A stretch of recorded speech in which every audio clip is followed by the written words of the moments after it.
Bismillahirrahmanirrahim. Assalamualaikum warahmatullahi wabarakatuh. Perkenalkan, nama saya Halimi SPD. Saya adalah guru pendidikan agama Islam dan budi pekerti di SMK Negeri 3 Banjarmasin.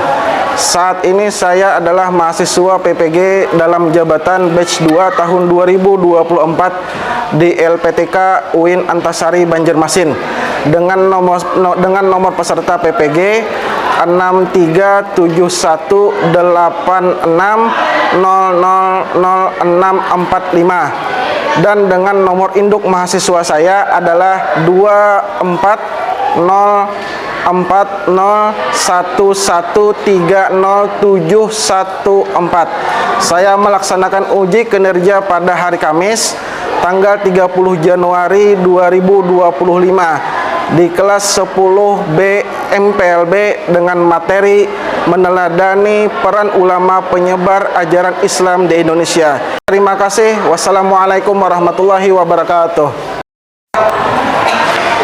Bismillahirrahmanirrahim. Assalamualaikum warahmatullahi wabarakatuh. Waalaikumsalam warahmatullahi wabarakatuh. Bagaimana kabar hari ini anak-anak?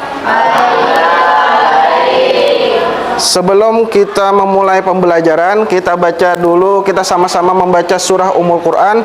Mudah-mudahan apa yang kita kerjakan hari ini mendapatkan keberkahan di sisi Allah Subhanahu wa taala. Ala haziniyah al-Fatihah.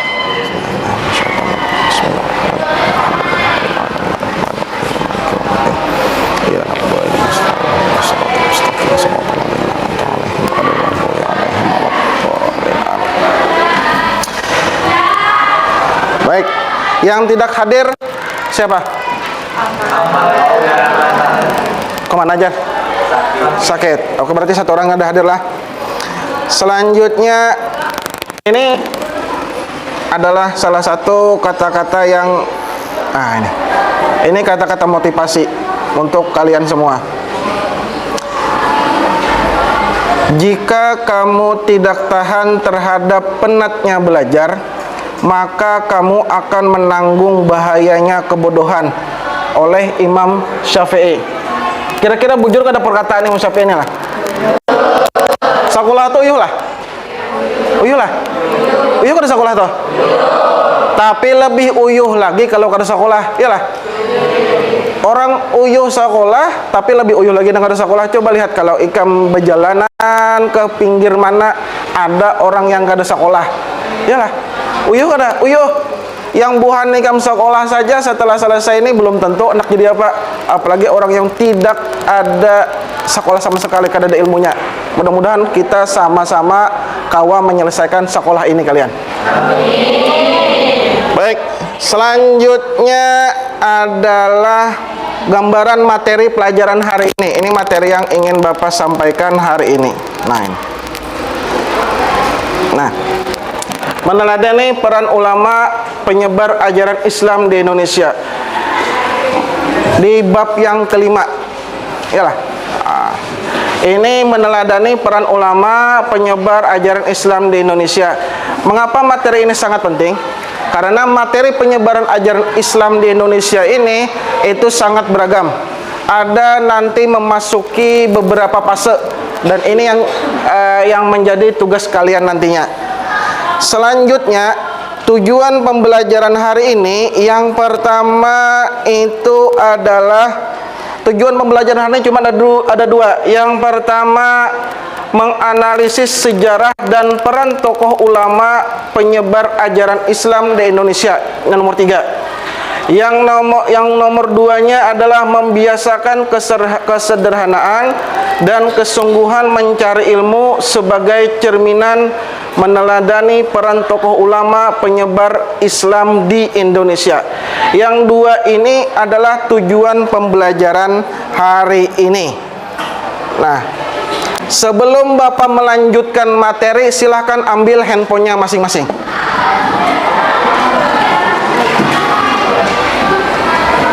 Silahkan scan QR yang di depan. Ini asesmen awal. Silahkan di scan, kelihatan tugasnya. Kalau sudah, silakan dikerjakan, waktunya kurang lebih 5 menit.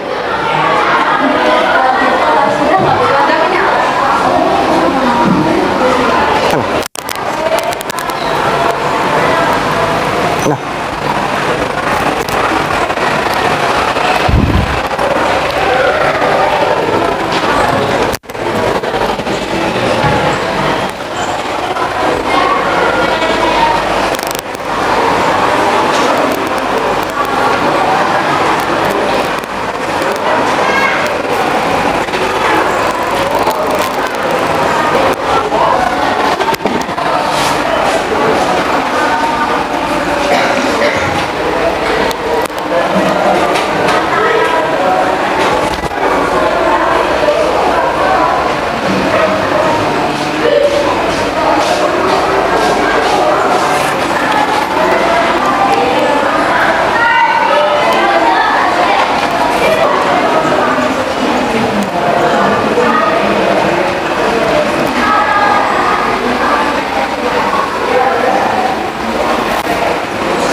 Sudah? Kalau sudah, silahkan diselesaikan. Kita lanjut ke pembahasan berikutnya. Nah, silahkan diakhiri semuanya. Baik, kita lanjut di pembahasan berikutnya, yaitu kira-kira seberapa penting pelajaran meneladani peran ulama penyebar ajaran Islam di Indonesia ini. Ini termasuk dalam kategori pelajaran apa nih? Pelajaran SKE. Kira-kira apa pentingnya kita belajar sejarah nih, yuk?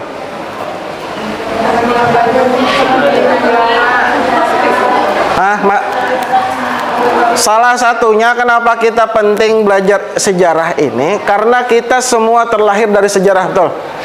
Buktinya sejarah itu meliputi ada beberapa poin. Yang pertama ada tanggal, ada tempat, dan ada waktu. Yalah. Kayak kita, Bu Hanikam semua sudah punya yang namanya tanggal lahir. Punya tanggal lahir masing-masing lah? Tanggal lahir, tempat lahir punya? Lokasinya punya? Ada yang lokasinya di rumah sakit. Ada yang lokasinya di rumah. Ada yang lokasinya di tempat bidan. Ada yang mungkin lokasinya di tempat pengungsian. Semua ada kita memiliki. Dan begitu juga dengan Bapak. Bapak juga punya. Dan makanya sejarah ini sangat penting. Terutama sejarah peran ulama penyebar ajaran Islam di Indonesia. Kenapa?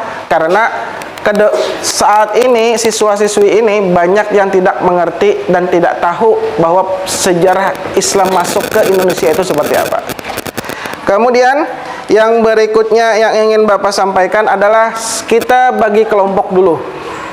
Bagi kelompok, sebagaimana kelompoknya di sini kelompok 1 yang pojok dekat dinding, kelompok 2 sini sampai di sini, kelompok 3 di sini sampai Lutfia 5, dari sini sampai ke belakang kelompok 6. Nah, oke, sudah bisa dipahami?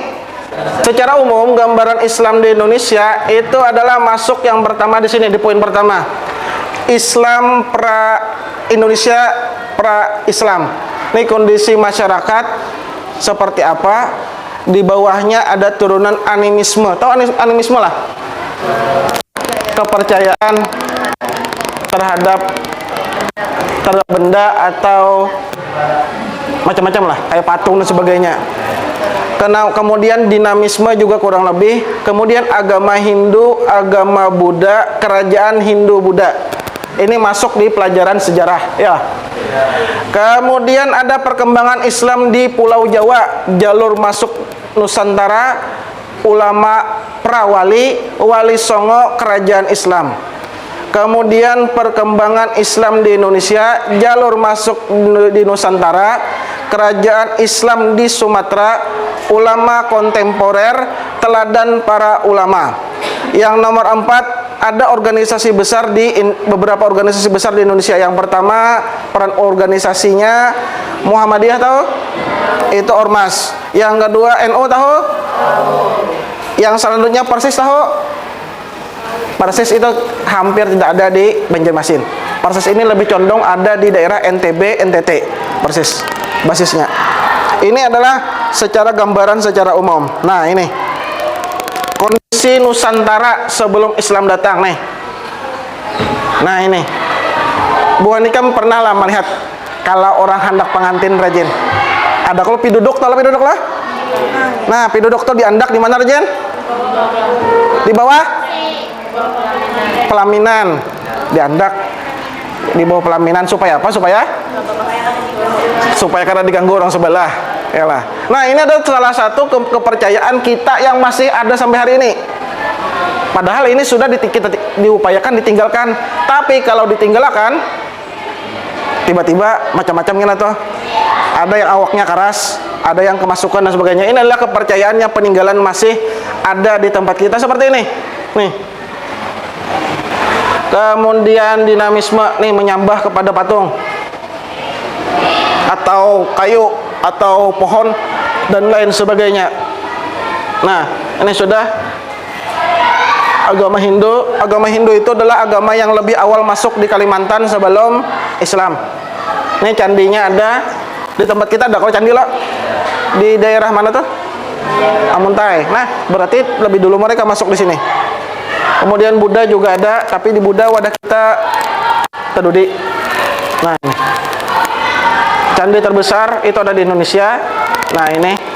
Nah, prasastinya ada. Ini pelajaran sejarah seberitaan. Nah, ini adalah gambaran secara umum tentang Islam sebelum Islam masuk di Nusantara. Nah, kemudian cara ulama menyebarkan Islam di Indonesia itu seperti apa kira-kira? Hah? Apa? Kesenian. Apa lagi? Pernikahan. Apa lagi? Perdagangan. Pernikahan, perdagangan, kesenian, apa lagi? Pendidikan. Itu adalah salah satu dari penyebaran agama Islam di Nusantara atau di Indonesia pada umumnya. Nah, sebelum Bapak lanjutkan, ada yang ditanyakan nggak tentang penyebaran ajaran Islam di Nusantara ini atau di Indonesia pada umumnya? Silakan kalau ada yang bertanya. Kedada? Kalau kedada, kita lanjut ke bagian yang berikutnya, yaitu Bapak membagikan LKPD kepada siswa semua. Ini kelompok 1, 2 dan 3, 4 dan 5. Ya, sudah? Baik. Kalau sudah, maka topik pembahasannya yang ini. Topik pembahasannya adalah yang ini. Nah, semua topik pembahasannya yang pertama kelompok 1 itu teori Gujarat. Teori Gujarat. Yang selanjutnya teori Gujarat ini adalah teori Islam masuk di Indonesia. Yang kedua, kelompok 2, teori Mekah oleh Buya Hamka. Kemudian kelompok 3, teori Persia oleh Dr. Husin Jayadiningrat. Kemudian kelompok 4, teori Cina, yaitu Dr. Slamet Muljana. Yang keempat, yang kelima, teori maritim oleh siapa namanya nih? Ya. Dan yang kelompok 6 ini adalah masuknya Islam di tanah Banjar atau daerah kita. Nah, tapi sebelum Bu Hanika mengerjakan ini, alangkah baiknya Bapak sampaikan dulu, ini adalah terkait video pembelajaran materi penyebaran Islam di Indonesia atau meneladani ulama penyebar Islam dan Nusantara. Nah, silakan dilihat dulu sebelum mengerjakan.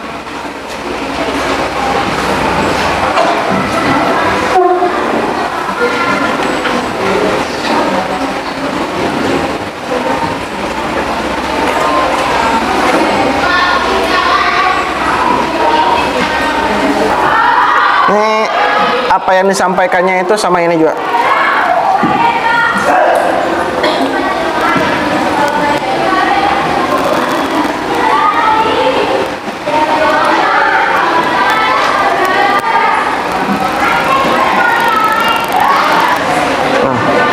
Kurang lebih seperti ini beberapa poin pentingnya Islam masuk di Indonesia. Baik, kalau sudah silahkan anak-anak mengerjakan LKPD-nya berdasarkan kelompoknya masing-masing. Paling atas sama sekali teori Gujarat atau kelompok 2 dan seterusnya.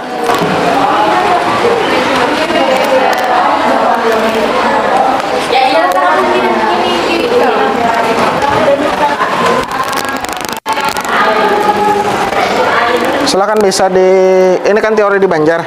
Islam masuk di Banjar, bisa di situ dibuka teorinya masuknya seperti apa, dari mana, kenapa Islam itu sampai ada di tanah Banjar. Di sini.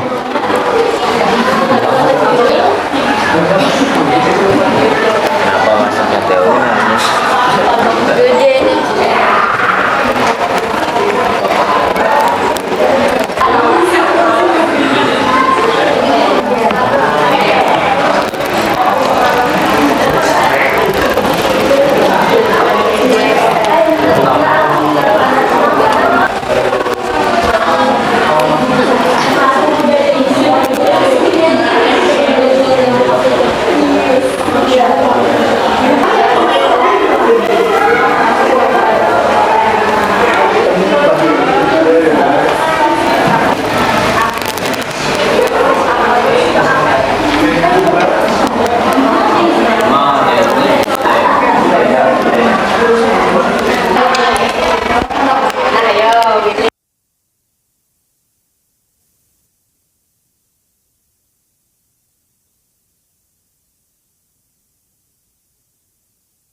Ada yang ditanyakan nggak, Pintar? Ada. Berarti paham aja tentang materi tersebut. Oh iya dah. Coba sini pula. Nih ada yang ditanyakan apa tadi? Satu kelompok maju, cuman kan kayak biasa pada umumnya, presentasi pada umumnya mungkin kena ada moderator seikong bergantian membaca. Itu ada beberapa poin kalau teori buah nikam nih, teori Mekah lo. Ada beberapa poin. Jadi kena satu orang mungkin membaca satu cukup aja. Nah. Ya. Siapa paham? Ini kena buat mau presentasi, satu yang kayak biasa pada umumnya, satu moderator. Kena ada yang menyampaikan teori A, B, C tentang teori buah nikam, teori apa nih? Teori Cina, Pak. Teori Cina, ada kena membacakan mungkin poin-poinnya aja dari teori Cina tuh biar kada dibaca semuanya, ada Pak. Oke. Ada yang ditanyakan kah? Ada. Jadi kena buah nikam di sini mempresentasikan, ada satu yang apa namanya jadi moderator, 6 sisanya kena membaca sedikit demi sedikit. Nah kena buah nikam mempresentasikan teori maritim nih, teori maritim lah. Teori maritim ini dipresentasikan satu moderator, 4 sisanya membaca sedikit aja bagiannya dari sini. Ya, misalnya ini, buah mau 4 membacanya, tapi kan bimbang satu-satu.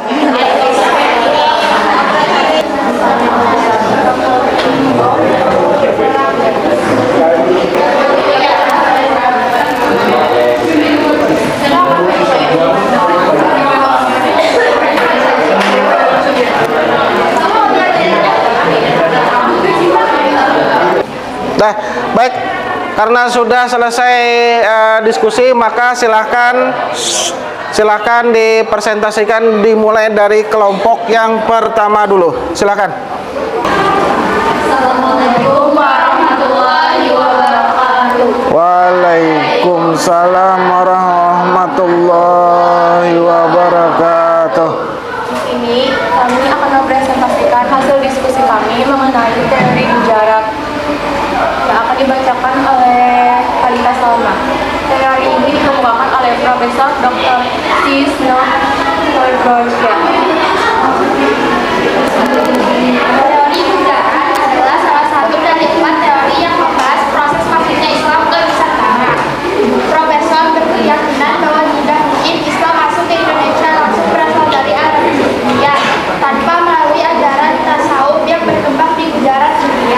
dinamakan teori Gujarat karena asal pembawa Islam ke Indonesia adalah dari Gujarat, India. Baik, terima kasih kepada Talitha Salma. Sesi pertanyaan. Ada yang ingin ditanyakan? Silakan. Kalau ada yang tanggapan dari peserta didik, silakan. Tidak ada. Kalau tidak ada, baik Bapak luruskan dulu. Jadi teori ini termasuk teori yang cukup lama yang pernah dulu Bapak belajar. Dan teori ini masuknya dari India masuk ke Indonesia melalui dari jalur Aceh. Nah, tapi teori ini nanti bisa terpatahkan dengan teori-teori yang lain. Ya, kita beri aplaus dulu untuk kawan-kawannya yang sudah presentasi. Baik, silakan kembali ke tempatnya. Selanjutnya kelompok yang kedua. Terima kasih kelompok pertama. Silakan kembali ke tempat. Kelompok kedua. Assalamualaikum warahmatullahi wabarakatuh. Waalaikumsalam warahmatullahi wabarakatuh. Baik, terima kasih kepada Bapak Halimi yang sudah memberikan kesempatan kepada kelompok kami untuk presentasi di depan ini. Baik, kita akan masuk ke dalam materi yang akan dibacakan oleh rekan saya, yaitu Gina Kamila. Terima kasih kepada moderator. Yang pertama akan dijelaskan yaitu pengertian teori Makkah.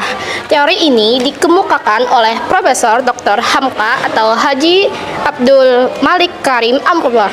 Menurut teori Arab, Islam masuk ke Indonesia langsung dari Timur Tengah melalui jasa para pedagang Arab Muslim sekitar abad ke-7 Masehi. Sejak tahun 1958 yang mendasarkan pandangan dengan beberapa bukti dan alasan sebagai berikut. Yang pertama, Gujarat hanya menjadi tempat singgah dan transit semata, sedangkan kota Mekah menjadi tempat pengambilan ajaran Islam. Yang kedua, telah ditemukan makam Syekh Mukaiddin pada tahun 674 Masehi yang menunjukkan adanya perkampungan Arab di Barus. Yang ketiga, terdapat berita Tiongkok yang menyebutkan Raja Taceh mengirim utusan ke Ratu Sima, yaitu Raja Kalingga Jawa Tengah. Baik, saya kembalikan ke moderator.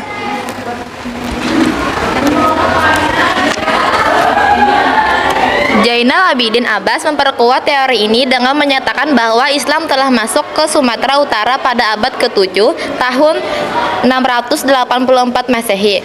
Baik, sebelum kami menutup presentasi ini, apakah ada yang ingin ditanyakan? Teori Makkah ini adalah teori yang paling mendekati menurut beberapa ulama-ulama yang ada di Indonesia daripada teori yang lain.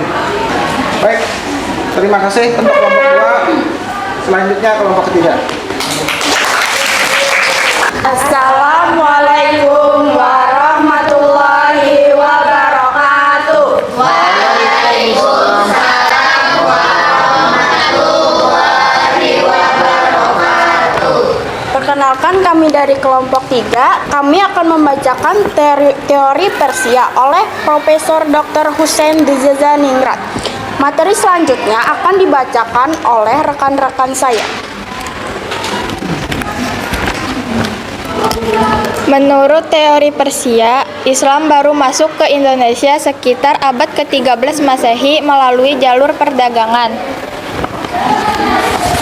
Untuk yang pertama, kosakata Persia yang digunakan dalam bahasa Indonesia, seperti kata anggur, astana, dan bandar.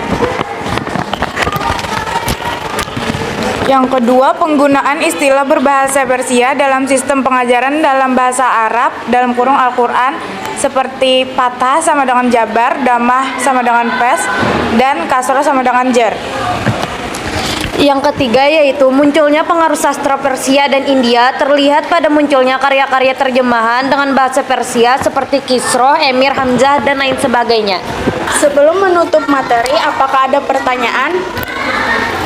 Tidak ada pertanyaan. Tidak, baik.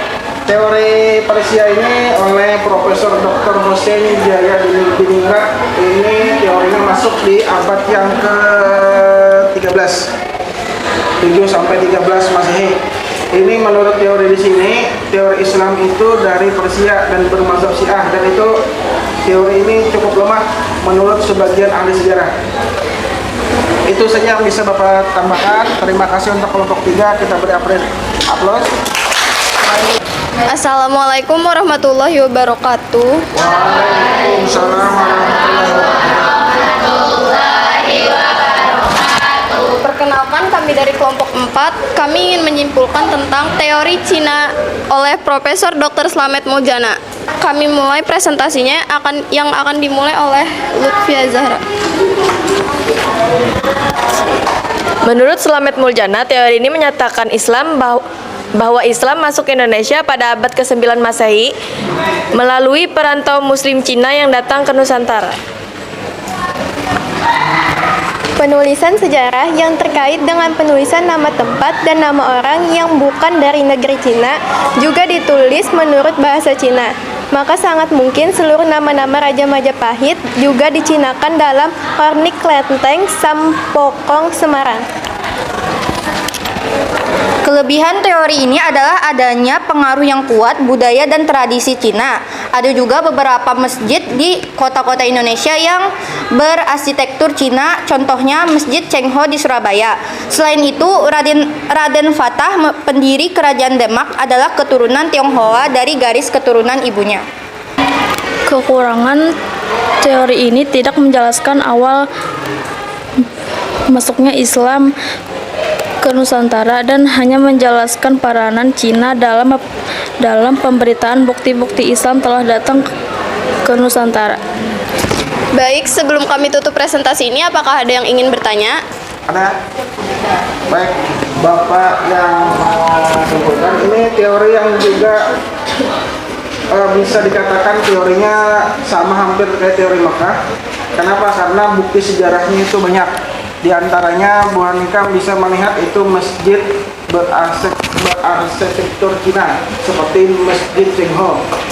Kemudian ada beberapa menurut catatan sejarah itu Wali Songo itu juga beberapa di antaranya itu garis keturunannya juga dari Cina. Tapi nanti apakah ini benar atau tidak, wallahu a'lam bishawab, hanya Allah yang tahu. Terima kasih untuk kelompok 4. Ditutup. Sekian presentasi dari kami. Wassalamualaikum warahmatullahi wabarakatuh.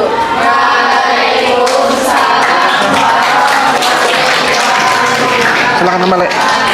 Ya, selanjutnya kelompok 5, teori maritim. Assalamualaikum warahmatullahi wabarakatuh.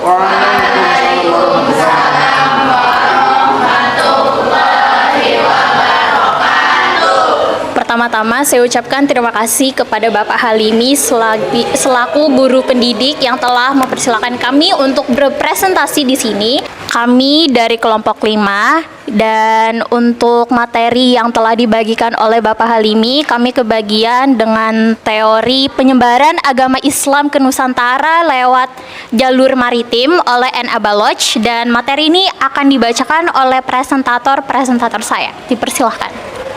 Terima kasih kepada moderator. Teori penyebaran di Indonesia lewat jalur maritim oleh N. Abaloch menjelaskan bahwa kebudayaan, agama, dan pengaruh dari luar Indonesia masuk dan berkembang melalui jalur laut.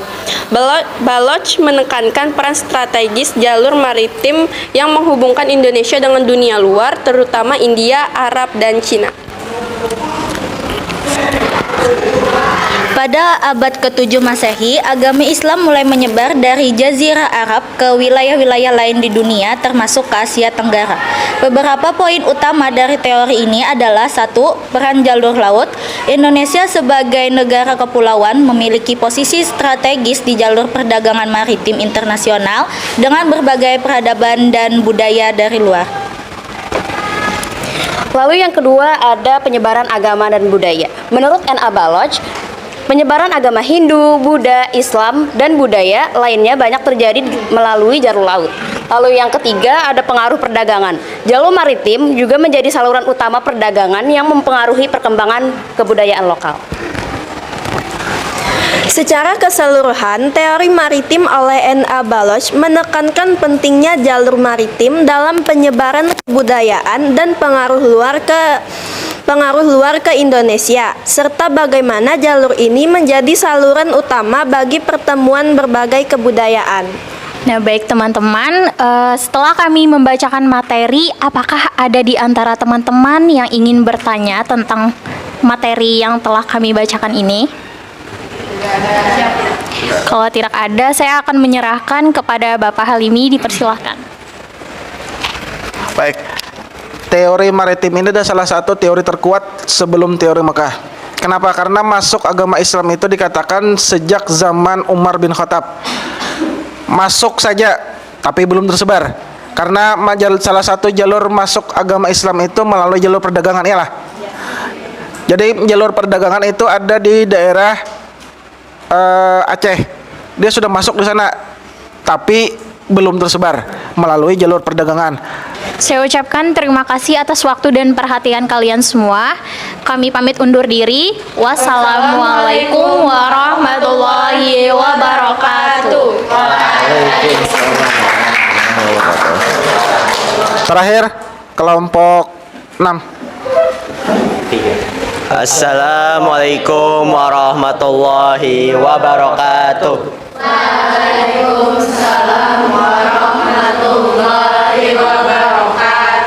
Baiklah, saya akan menyampaikan hasil diskusi kami tentang teori masuknya agama Islam di Tanah Banjar yang dibacakan oleh saudara saya Muhammad Rehan. Awal masuknya Islam di Tanah Banjar terjadi pada abad ke-16. Masuknya Islam ke Tanah Banjar terjadi melalui jalur perdagangan dan politik. Jalur lain yang digunakan menyebar dakwah Islam adalah para dai yang dikirim dari Pulau Jawa. Perjalanan dakwah pula yang melahirkan kerajaan Islam Banjar dengan ulama-ulamanya yang besar, salah satunya Syekh Muhammad Arsyad Al-Banjari. Zaman keemasan kerajaan Banjar terjadi pada abad ke-17 karena terjadi puncak perkembangan Islam di Kalimantan Selatan sebagaimana ditandai oleh lahirnya ulama Banjar dan hasil karya tulis menjadi bahan bacaan dan rujukan di berbagai negara. Zaman baru ditandai dengan lenyapnya kerajaan negara Daha beralih ke periode negara kerajaan dengan lahirnya kerajaan baru yaitu kerajaan Banjar pada tahun 1526 yang menjadikan Islam sebagai dasar dan agama resmi kerajaan. Sejarah kemenangan Pangeran Samudra beralih memeluk Islam pada tahun 936 sampai 1526 dan diangkat sebagai sultan pertama di Kesultanan Banjar. Dengan berdirinya Kesultanan Banjar, otomatis Islam dianggap sebagai agama resmi negara. Baik, saya kembalikan ke moderator. Apakah ada pertanyaan dari teman-teman semua? Adakah ingin bertanya? Baik, boleh Bapak. Silakan. Baik.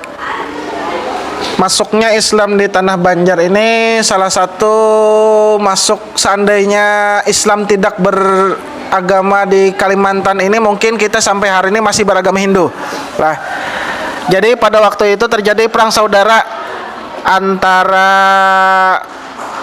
Pangeran Samudra dengan paman beliau, terjadi perebutan kekuasaan. Akhirnya Pangeran Samudra minta bantuan ke Kerajaan Demak dengan syarat kalau seandainya Pangeran Samudra ini menang, maka Islam itu menjadi agama resmi atau seluruh orang Banjar itu beragama Islam. Dan atas izin Allah, Pangeran Samudra itu dimenangkan oleh Allah Ta'ala, dan atas izin Allah kembali Pangeran Samudra menepati janjinya. Akhirnya beliau mengucapkan 2 kalimat syahadat dan mengganti nama beliau menjadi Sultan Suryansah. Terima kasih atas perhatiannya dan juga terima kasih. Wassalamualaikum warahmatullahi wabarakatuh.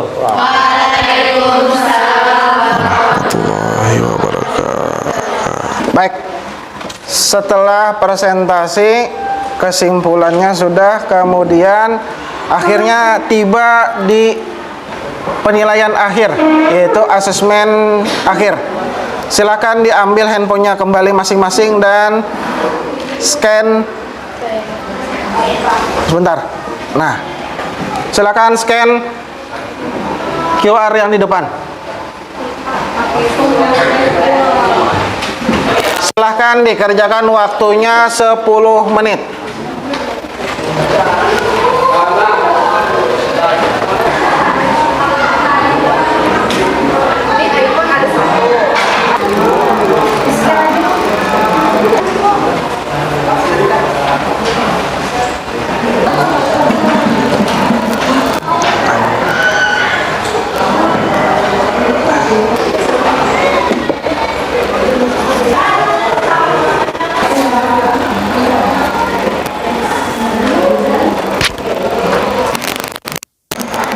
Sudah? Ya, baik. Kesimpulan pembelajaran hari ini kira-kira apa? Yang pertama adalah yang Bapak tanya, ada berapa teori Islam masuk di Indonesia? 5. Ya, teorinya sudah ada, teorinya kurang lebih yang seperti ini tadi. Ini teorinya, sedangkan yang nomor 6 ini adalah masuknya Islam di Tanah Banjar. Demikian kesimpulan yang dapat Bapak simpulkan di pembelajaran hari ini. Semoga ada manfaatnya untuk kita bersama. Bapak tutup pembelajaran hari ini dengan sama-sama membacakan hamdalah. Alhamdulillah.